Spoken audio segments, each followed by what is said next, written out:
Hey, it's André, and a slight confession. I've gone racing again.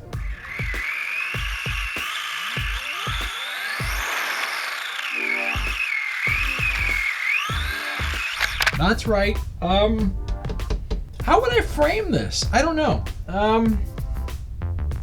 I had to think about it for a while. At some point, my wife asked me, was there anything I really wanted special to do for my birthday back in September?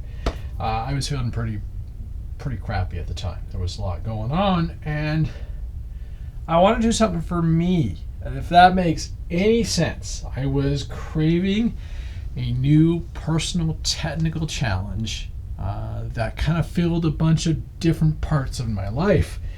And racing came back to it. Initially, I was going to look back into getting into the 110 stuff with the, TA2 classes and like box stock sedans and everything. But the problem is the location for those tracks too far out for what I want to do in the winter. And then there's this little article about a shop here in Orleans, where I live, in the east end of Ottawa, that hosted Mini Z Racing. And I'm sorry, I was skeptical. I was skeptical at first, and I'm gone full in. I have, my Mini Z Racer, which has evolved from, the 911 with the wrong chassis configuration and all this other stuff to something that I can do pretty darn good with. And, ta-da! Did pretty good as far as I'm concerned. So for my first kick at the can. And I hadn't been racing in decades. I started out sedan racing way back when, and it's gone from there. And so, without getting into all the technical details about how far you can take your racing, yes, you can get into box stock Mini Z racing on a good scale, a good economic scale. A car, some tires, some tire tape, battery charger, and some AAA not rechargeable batteries, and a transponder. So you can get into it for, I don't know, say 500 Canadian, which is still a lot of money, but then you can go racing and have a good time. Or you can go full crazy, get yourself a really nice Surface radio, that's my Noble, and then get into the 128 stuff, which is really phenomenal. So I have an associated RC28, and this is my two-wheel drive open or mod chassis. So it's got a 6500 kV motor, running hobby wing stuff in there, and and just having a lot of fun. A battery pack will do you 15-20 minutes depending on the size of the track and how much you're going at. But you say I had a mystery, and it's just a lot of fun. And the cars do track well and run well, and you can actually tune and learn and adapt to the tire change. I don't know if this is going to show up on camera, but this is my chassis. I just upgraded it with a bunch of Nex hardware pieces. So like the bottom plate has been changed out and everything, and it checked in at about 150 grams with a 410 amp hour little 2S LiPo battery. I mean, look, for the flyers out there, that's the little JST Micro that we use on all our UMX airplanes and stuff. So little servos.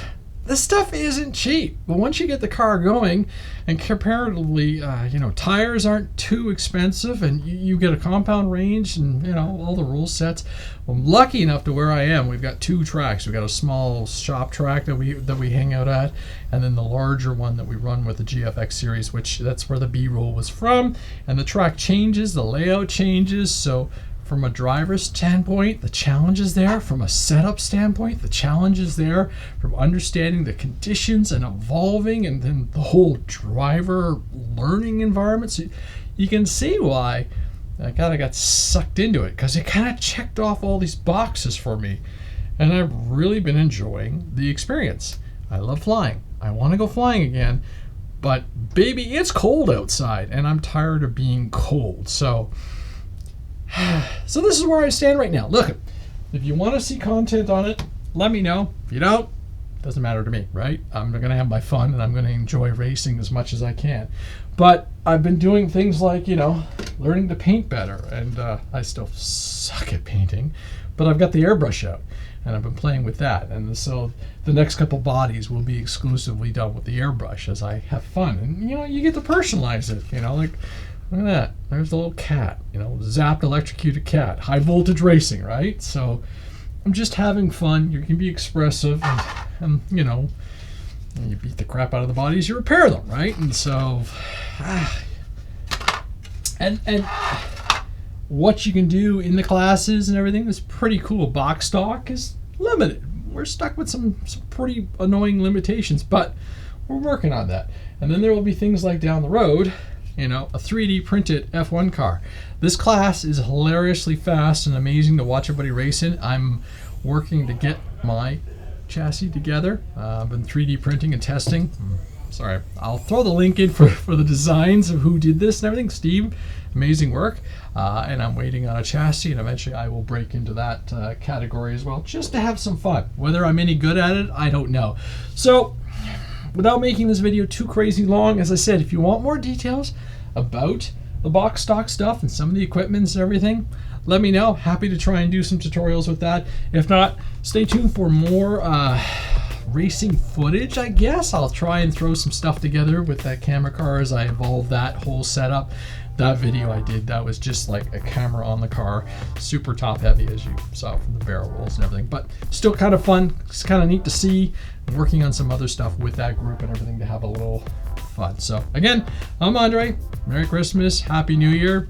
Let's go racing in 2026. Ciao.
Well, that's funny.